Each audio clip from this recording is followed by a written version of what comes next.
अस्सलामुअलैकुम दोस्तों, मेरा नाम उमेर अली और आप देख रहे हैं world cricket fact channel. Video को शुरू करने से पहले चैनल को लाइक कर दें, सब्सक्राइब कर दें और साथ ही बेल के आइकन को भी दबाएं। तो दोस्तों वीडियो को शुरू करते हैं। पाकिस्तानी क्रिकेट टीम के डायरेक्टर मोहम्मद हफीज का कहना है कि अपने मनसब संभालने के बाद उन्होंने इमाद वसीम को बताया था कि वो पाकिस्तान क्रिकेट के लिए मेरे प्लान का हिस्सा थे।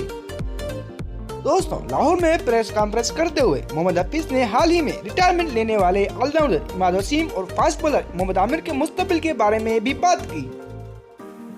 दोस्तों इमाद वसीम के हवाले से उनका कहना था कि जब मैंने ओहदा संभाला तो इमाद वसीम को पैगाम दिया था कि वो पाकिस्तान क्रिकेट के लिए मेरे प्लान का हिस्सा हैं। तब तक उन्होंने कॉन्ट्रैक्ट पर दस्तखत नहीं किए थे, लेकिन उनको फिर भी कॉन्ट्रैक्ट दिया गया था। उनका मजीद कहना था कि इमाद वसीम ने वर्ल्ड कप से पहले न्यूजीलैंड के दौरे पर जाने से मौज रद्द कर ली थी और फिर बाद में उन्होंने रिटायरमेंट का ऐलान कर दिया।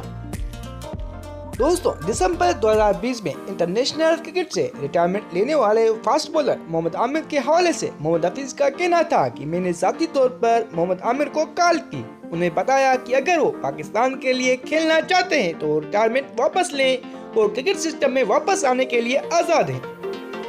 पाकिस्तान क्रिकेट टीम के डायरेक्टर ने मजीद कहा कि अगर मोहम्मद आमिर डोमेस्टिक क्रिकेट में परफॉर्म करते हैं तो उनको टीम में शामिल करने के लिए संजीदगी से गौर किया जाएगा।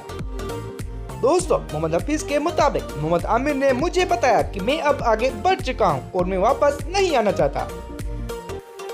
तो दोस्तों कैसी लगी आपको मेरी ये वीडियो? अगर अच्छी लगी तो चैनल को लाइक कर दें, सब्सक्राइब कर दें और साथ ही बेल के आइकन को भी दबाएं। तो दोस्तों मिलते हैं अगली वीडियो में।